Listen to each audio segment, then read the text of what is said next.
Bien le bureau, c'est Fu. Aujourd'hui nous allons parler du jeu Black Clover Mobile. Voilà, un peu d'actualité là-dessus. Vous avez été pas mal à me demander d'en parler un peu plus. J'attendais vraiment qu'on ait un peu de gameplay, de voir un peu les personnages. Donc il y a eu le 8 mars, comme vous pouvez le voir, le gameplay de Asta. Et un peu au-dessus là ils nous ont mis la petite spé. On va regarder un petit peu tout ça.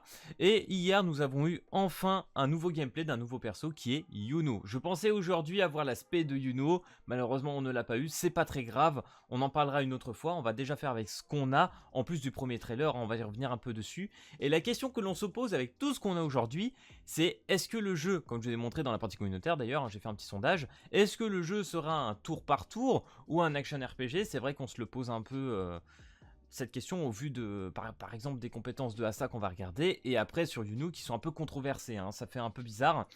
Mais personnellement, je vais vous dire, je pense que l'on partirait plutôt sur un tour par tour malheureusement. Mais on verra. C'est vrai quand tu sais d'où vient le créateur de Big Game, qui a bossé bien évidemment sur cette DS Grand Cross, donc forcément tu t'attends peut-être un petit peu à un tour par tour. Et c'est vrai que quand tu regardes le premier trailer, tu retrouves un petit peu ça. Donc voilà, on s'y attend un petit peu. Et la chose qui nous fait un peu douter, c'est surtout quand tu regardes les interviews du studio Big Games, qui se compare énormément à Genshin Impact dans tout ce qu'il veut faire, hein.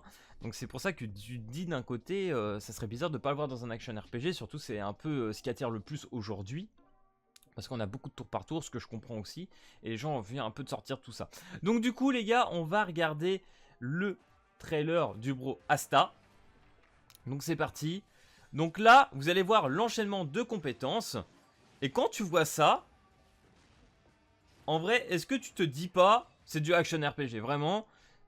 Quand je vois les mouvements de Asta, je me dis on a 10 looks. On a 10 looks de Genshin Impact. Là franchement je me suis dit ok, là on est vraiment sur un style action.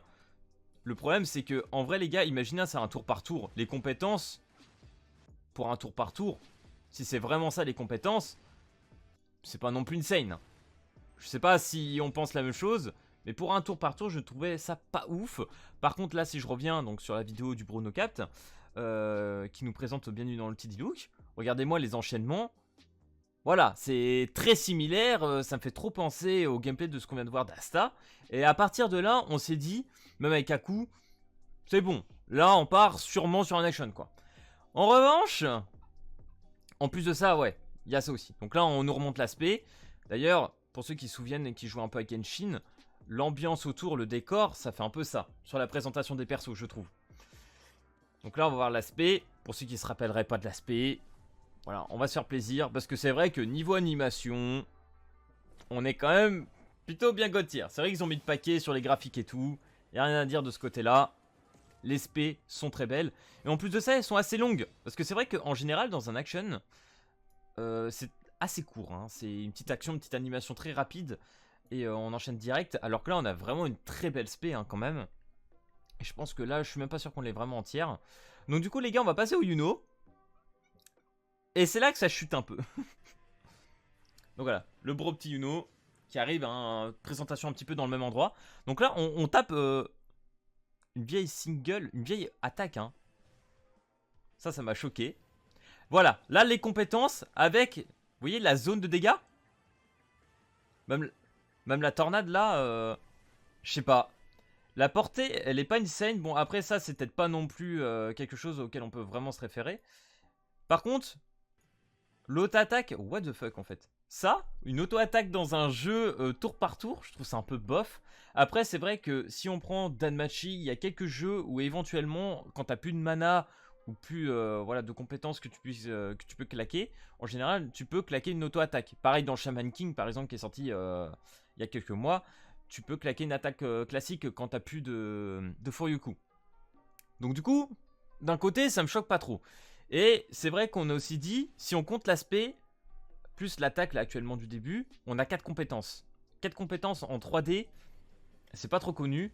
Là ce qui fait peur c'est les impacts.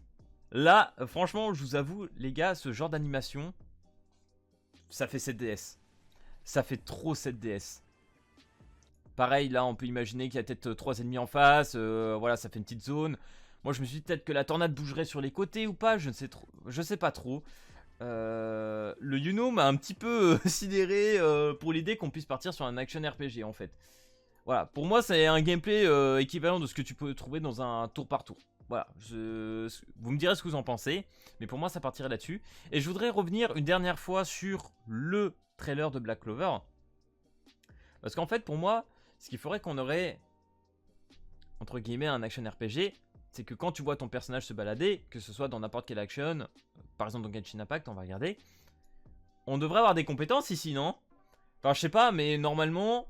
Même quand tu te balades dans une ville ou quoi que ce soit, on devrait avoir des compétences. Et d'ailleurs, si vous regardez bien la map, on voit qu'ici c'est éclairé, donc c'est la zone où il se déplace.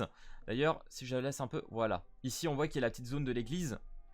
Je pense qu'on peut rentrer dans l'église ou continuer notre route sur la gauche. Mais a priori, on a des zones noires. Donc pour moi, déjà, clairement, on oublie le fait qu'on soit sur un monde ouvert. C'est pas possible, en fait. Donc pour moi, déjà, c'est semi-ouvert. Donc là, on retrouve les menus classiques, hein, comme on disait l'autre fois. Et voilà, la stam et tout. Mais normalement, si on avait un minimum d'action, qu'est-ce qui empêcherait Asta de claquer des compétences ou de voir des compétences sur la droite et voilà, de taper là où il est?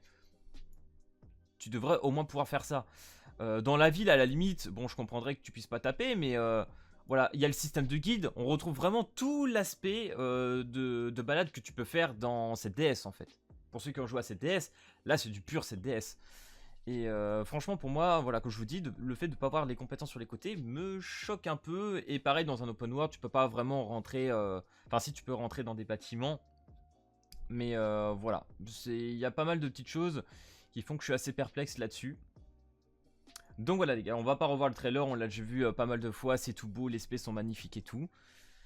Donc on a présenté les personnages et je pense que bah voilà, on a fait un peu le tour. Il n'y a pas non plus 500 informations. La question d'aujourd'hui c'était surtout est-ce qu'on partirait plutôt sur un tour par tour ou un action RPG? Et au vu de ce que je vois, bah je suis toujours un peu mitigé et je pense qu'on devrait être sur un tour par tour. Donc voilà les gars, vous me le direz bien évidemment en commentaire. J'espère que cette vidéo présentation des deux personnages sur Black Clover Mobile t'aura plu. Si c'est le cas, n'hésite pas comme d'habitude à lâcher le petit pouce bleu et à t'abonner.